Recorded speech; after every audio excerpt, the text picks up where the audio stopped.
What's the relationship between the unconscious and the imagination? It's a very good question. That was a good question. The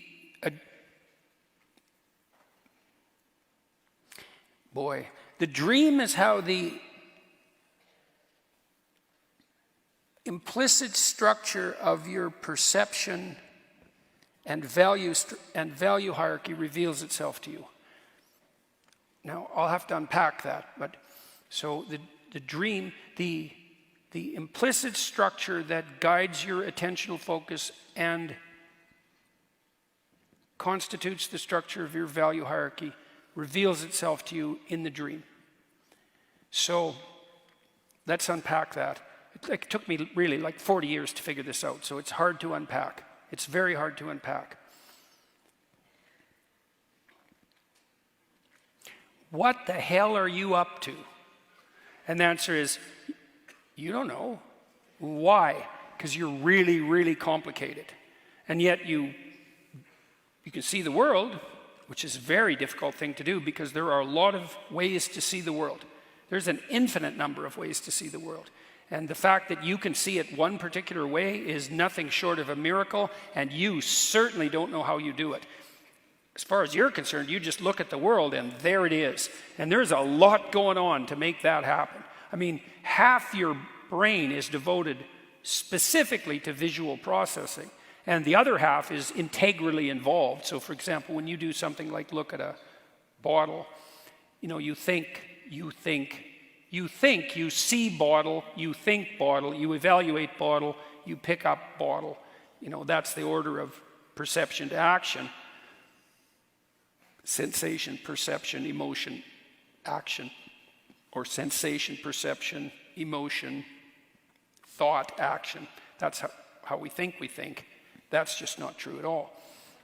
When you see a bottle, the motor grip you would use to pick it up is automatically primed by the perception. So even your motor cortex that governs your actions participates in the shaping of your perception.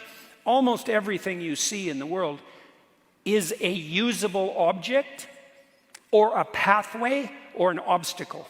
You don't see things, because there's an infinite number of things. You don't see things and then overlay a value structure on that.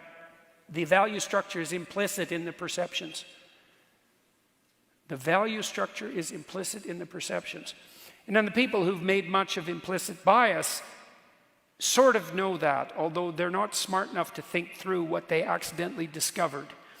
And so that's a big problem in our society at the moment, because you can be accused, for example, of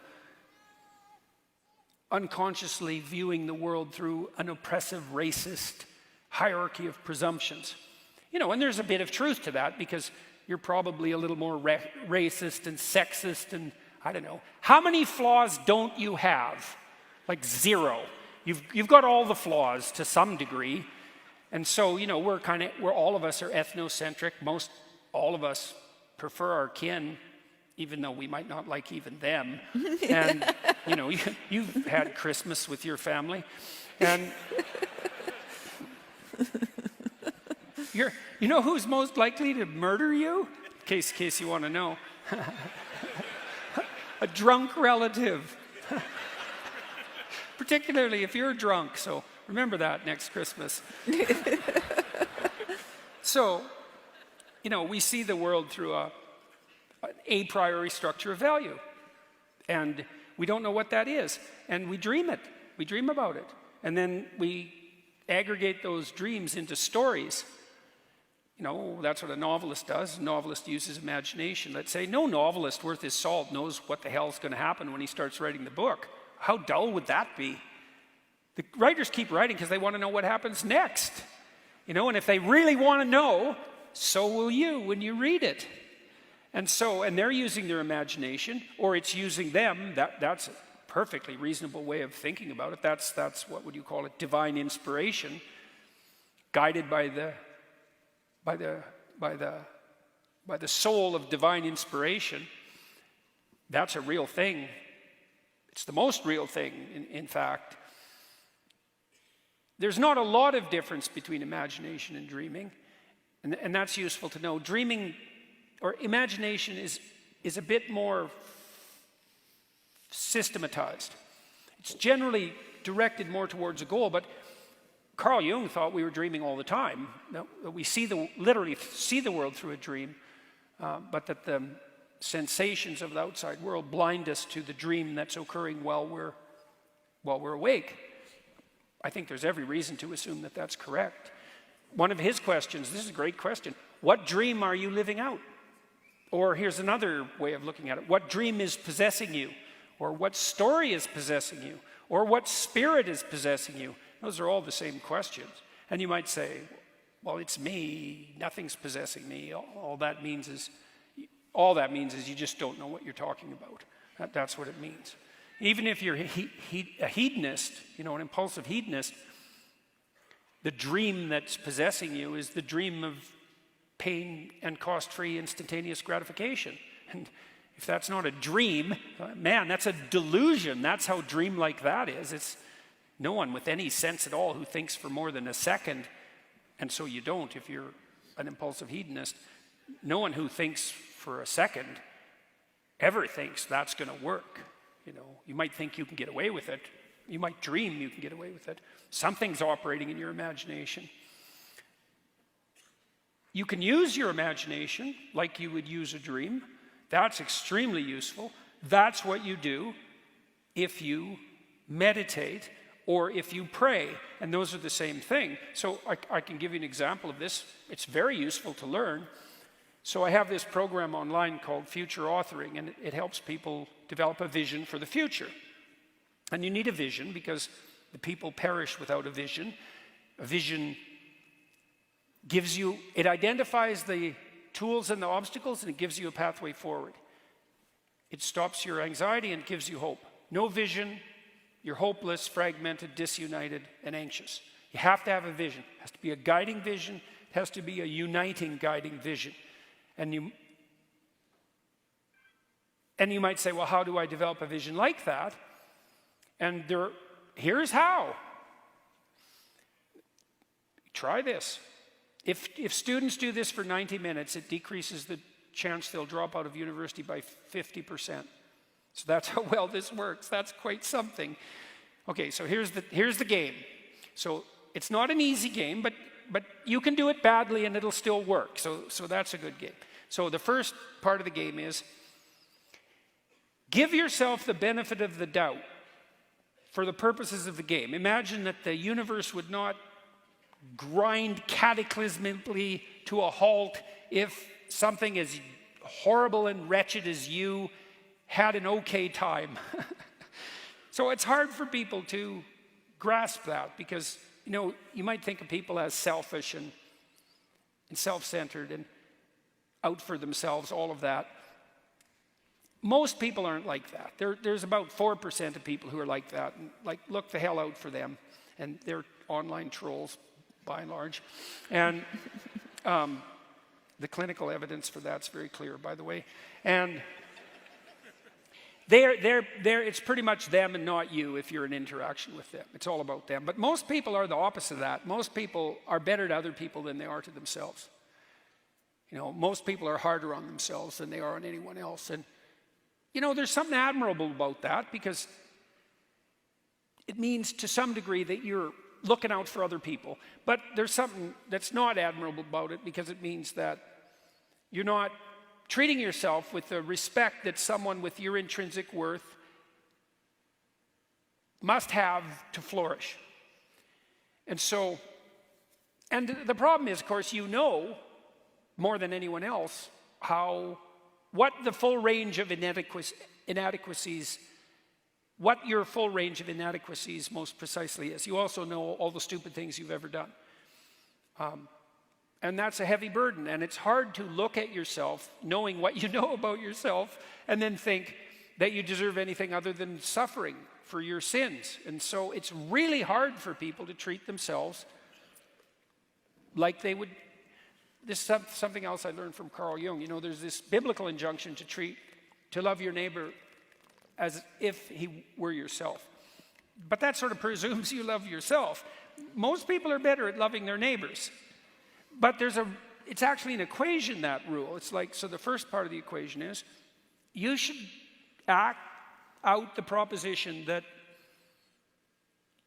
it's incumbent upon you to strive to put your life together so the best possible thing could happen to you. You should strive to take care of yourself as if you're taking care of someone you love. That's hard because you know you're trouble.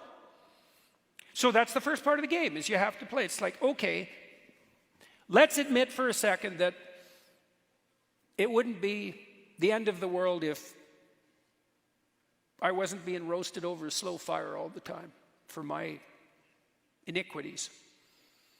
I'll give myself a break, okay? Now, so that's the first. That's hard. You got to think that through. You know, you got to open yourself up to the possibility that the earth wouldn't crack open and swallow you up if you dared to imagine that things maybe could go okay for you if you did the right thing. And then the next thing you do is you got to ask yourself a question. Ask yourself, whatever that means. It's like, how can you ask yourself and get the answer if you don't know the answer? And why do you have to ask the question if you could come up with the answer? So you're not really asking yourself, whatever that means. I don't even know what that means. I thought it up. Well, how? Well, how do you think things up? You don't know. Thoughts just appear in the theater of your imagination. They just spring out of the void. And there they are. And you might think, well, I thought that up. It's like, okay, have it your way. But it's not an explanation. It's a theory. It's a dream that it's you. So imagine you ask yourself a question. Now, the first thing you're doing is admitting that there's something you don't know. So that's humility. There's something I don't know that I need to know, that I could learn if I was willing to learn.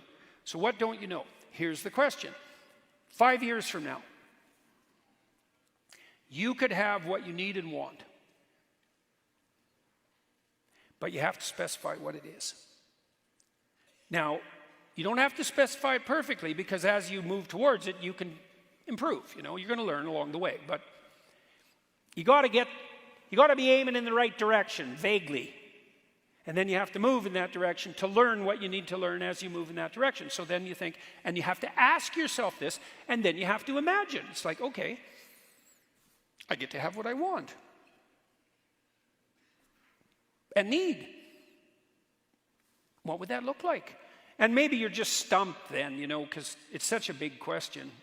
And you've never really asked yourself that. And no one else has ever really asked you that either.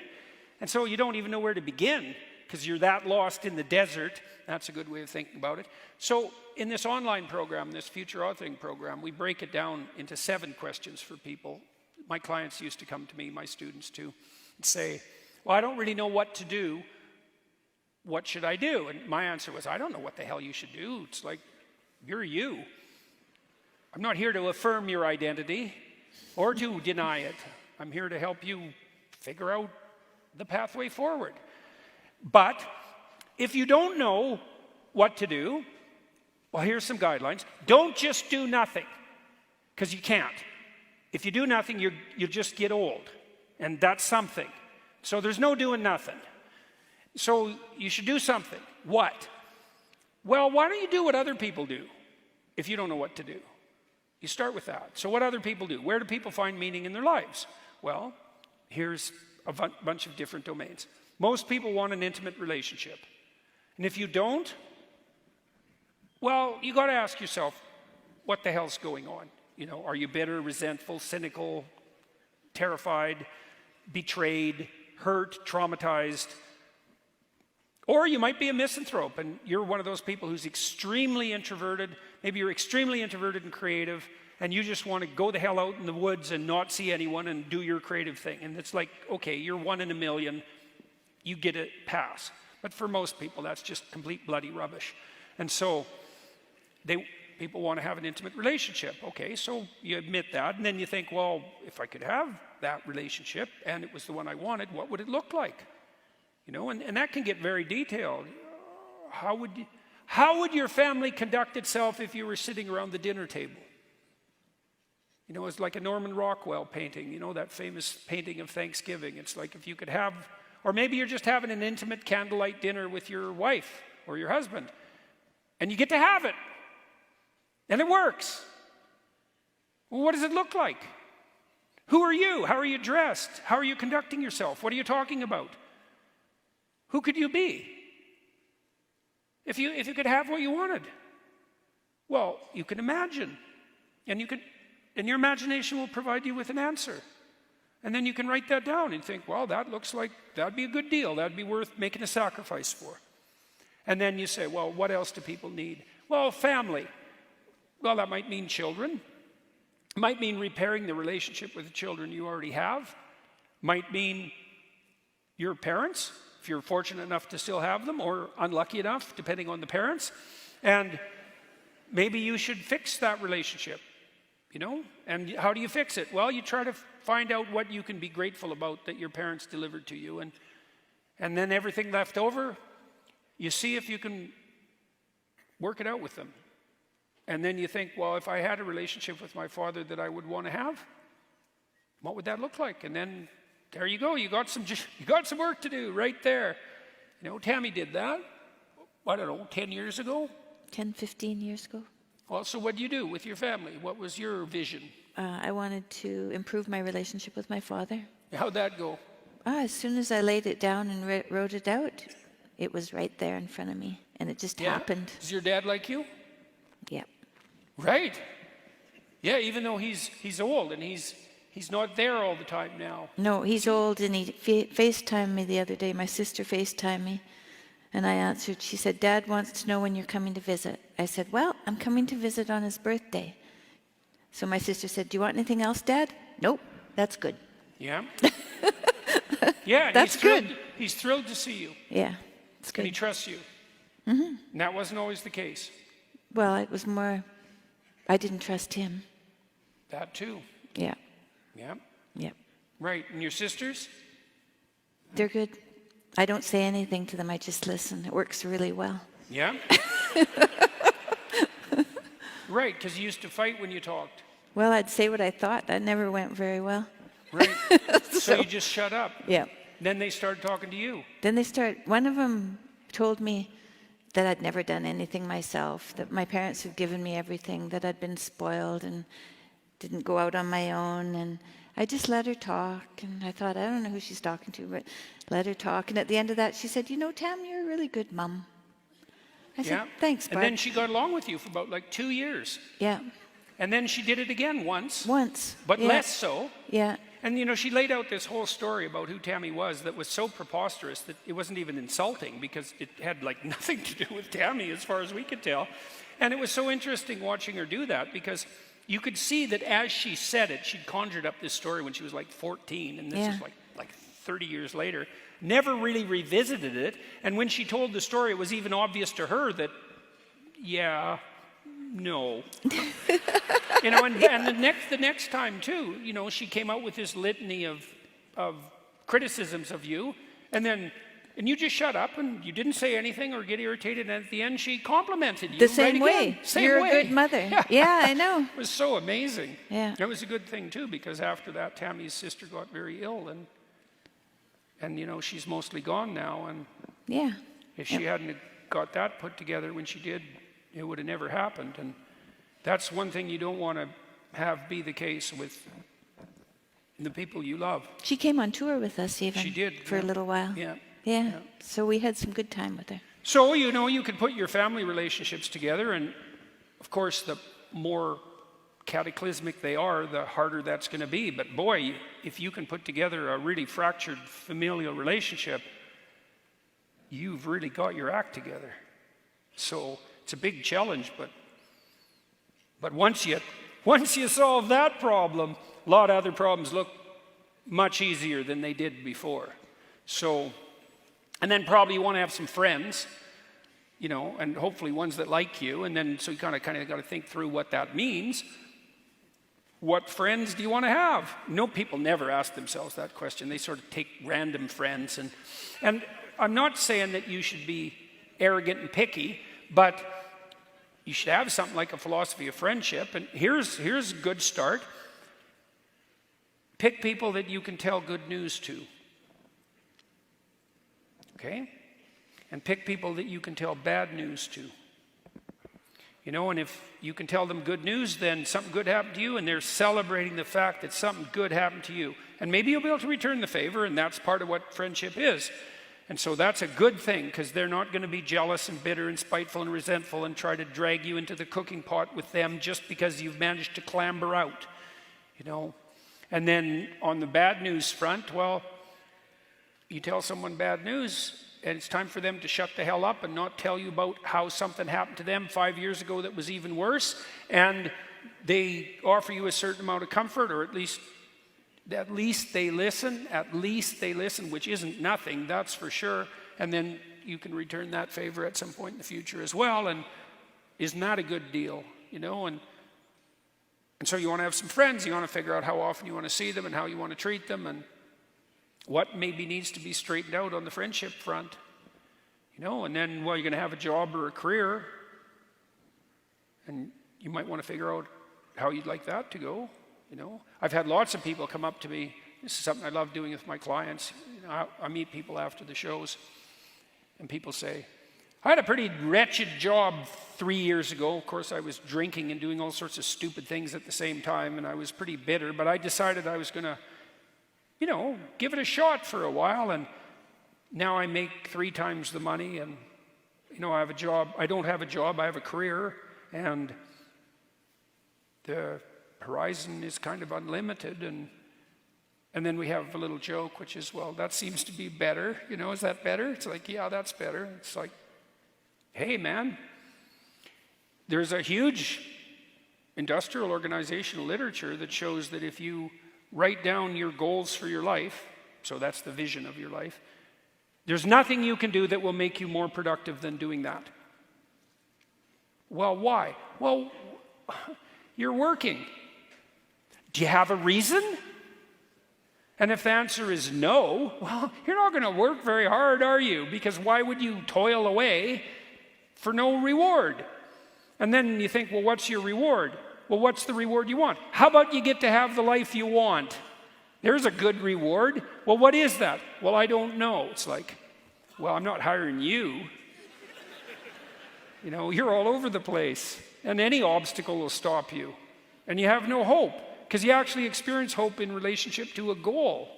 That's what hope is for. It's to show you that you're progressing towards a goal. No goal, no hope. The highest goal? Hey, the most hope? That'd be a good deal. You know, like, you shouldn't aim so high that you got no chance of hitting it, because that's just arrogance. But like you do with a child, you say, well, here you are. You could easily hit that. It'd take a little work to hit that. Why don't you try hitting that? You know, maybe you got a 70% chance at it. 100%, that's too much. You already did that. 0? No, that's just futile. 70% or 55%, you know, depending on how tough a game you want to play. Well, that's optimally challenging too, and it's optimally challenging because it moves you towards the goal, and it transforms you while you move. So that's a good deal. So, intimate relationship, family, friends, job, education plan. You're probably interested in something. Find out what it is. Get good at it. You know, maybe it's you want to figure out how to wire your house. That's a good one. You want to know how to repair the plumbing. You don't want to know how to fix, what do you call that? Regrout bricks. It's not grout. Mortar. What do they call that when you refix the brick? Tuck pointing. What? Tuck pointing. She's done a lot of renovations, by the way. So, or maybe you could be a better carpenter, or you have abstract interests you want to read, or you got artistic interests, or, you know, get better at something. Get good at something. Get really good at something. Then you learn how to get good at something. Then you can get good at some other things. That's a good deal. Consider the space of temptation in front of you. You know, what are you doing stupid on the alcohol, drug, and promiscuity front that's screwing you up? You know, and maybe that's quite a good time and you don't want to give it up. But if you had something better to do, maybe do that instead. That's the best way out of alcoholism, for example. Hardly anybody gets out of alcoholism without something approximating a religious transformation. That's been known even by extremely secular researchers for like 60 years. There's almost no alcohol treatment programs work. In fact, I don't think there's evidence that any of them work. They can get you through withdrawal, but almost everybody relapses. But what works? Well, lots of people quit on their own, but if you investigate that, it's because they have something like a spiritual transformation. And if you investigate that, you find out that they found something better to do. And so, and in that, it's a crucial point, because especially if alcohol, for example, is a good drug for you, it relieves anxiety, it improves positive emotion, it makes people more social, and it decreases self-consciousness, so you can do impulsive, hedonic, foolish things and enjoy them in the moment. That's a pretty damn good deal, except that there's tomorrow. And so why give that up? Especially if you have nothing. And the answer is, well, you won't give it up if you have nothing. But if you have something better to do, you might think, I'd rather do that. I like to drink. I drank a lot when I was a kid. I started drinking when I was like 13. I used to sit with my delinquent friends behind the fence in Fairview, Alberta, 800 miles north of the American border, 20 bloody below when it was warm in the winter. And you could still go outside at minus 20. It was minus 40, things got chilly. And we'd drink, vodka we'd put in the freezer and have a perfectly fine old time. And there was plenty of drinking up north, that's for sure. And I really liked it. I was very frequently the last person at the party. And why'd I quit? Well, I got married, and that was better. And I was writing this extremely difficult book, my first book, Maps of Meaning. I just couldn't write that and do the research I was doing as a graduate school student. I couldn't do that and be hungover. It was one or the other. And it was interfering with my relationship with Tammy, too. Not tremendously, but I could see that it could easily be a problem. And there's no damn way I was going to be drunk with kids. Like, no. So I just stopped. And, that was a really good idea. But I wouldn't have stopped if I didn't have anything better to do. Like, why would I stop? It was a blast. I had a riot. So Dionysius, man, see, if you don't have another god, he's plenty of fun around the campfire, at 3 a.m. So, well, here's another thing you could consider. What responsibility have you adopted on the civic front? Or do you belong to a community of any sort? And if you don't, you're probably lonesome. And, a sports club, a businessman's club, a chess club, a reading group. Those are pretty local.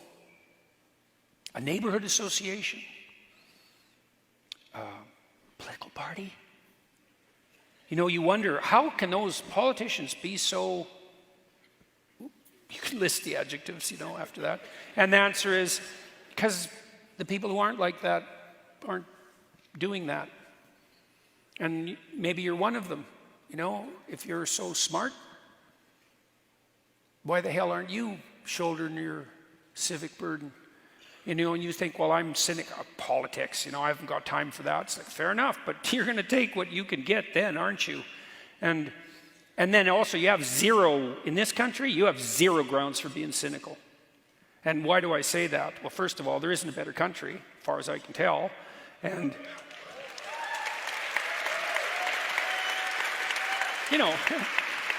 and that's damning with faint praise, because I'm comparing you to other actual countries instead of who you could be. But as far as when you stack your countries up, you're at the top of a dismal pile. And so,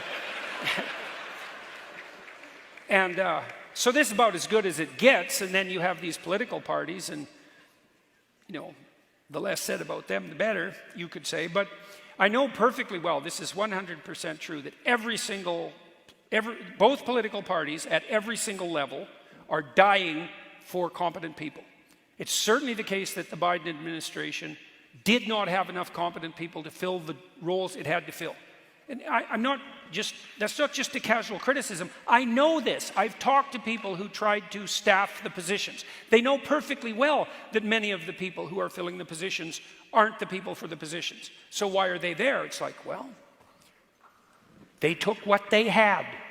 So, and I'll tell you something else about being involved in a political party, and I know this to be true as well. If you join one and you work, if you're reliable and careful and willing to start at the entry place, you'll move so quick that it will traumatize you. Because you'll think, oh my God, you're kidding. I can move that far up that quickly, knowing how little I know? It's like, yeah. So you might want to think about that. Here's a rule. I didn't write this in my book. All abdicated responsibility is vacuumed up by tyrants and used against you. Right? So if you're not involved politically, then you're at the whim of those who are. And that's that.